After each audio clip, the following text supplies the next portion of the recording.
Bon, je tiens à remercier la Journée nationale de l'audition, ses organisateurs et bien évidemment son président, le professeur Jean-Luc Puel, pour m'avoir invité à cette journée. Il se trouve que ne pouvant être physiquement présent, il m'a laissé cette opportunité de m'adresser à vous par ce canal. Depuis 18 mois, les mesures prises par les pouvoirs publics dans le domaine de l'audition sont absolument uniques. Uniques par leur densité et par leur logique. C'est la première fois qu'on assiste en 18 mois à des mesures portant aussi bien sur la prévention, sur le repérage et sur la prise en charge. Sur la prévention, la mise en place d'un plan national de santé publique a prévu, notamment dans le cadre de la priorité à la prévention, des mesures afin que les plus jeunes soient informés des effets du bruit sur l'audition, puissent en être protégés, qu'il y ait des mesures réglementaires pour éviter des sons trop amplifiés et aussi leur permettre de se protéger au travers d'embouts auditifs qui seraient distribués. La prévention, c'est aussi le service sanitaire qui a été mis en place pour tous les étudiants en santé, qui font que chaque étudiant en santé, durant au moins 3 mois durant sa scolarité, se consacrera à la prévention. Et on peut très bien concevoir que les étudiants en audioprothèse puissent consacrer ces 3 mois à enseigner les bonnes pratiques et la bonne conduite face au son.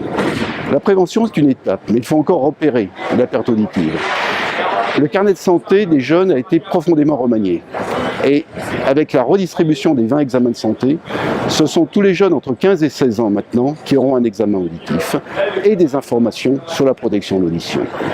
La prise en charge, tout le monde sait que le reste à charge zéro, appelé maintenant 100% santé, modifiera durablement et profondément la facilité d'accès à ce soin qu'est l'appareillage auditif, en permettant à une population qui jusque-là pouvait en être privée pour des raisons financières, d'être appareillée le mieux possible.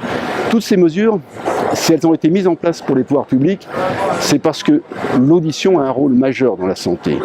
Et que s'il existe des raisons constitutionnelles, puisqu'on sait que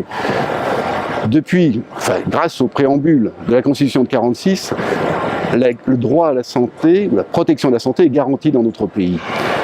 Mais la santé auditive, ça a aussi des conséquences économiques.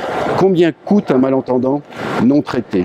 Il coûte extrêmement cher à notre société et les pouvoirs publics ne peuvent pas ne pas s'en occuper. Mais il y a aussi une dimension politique.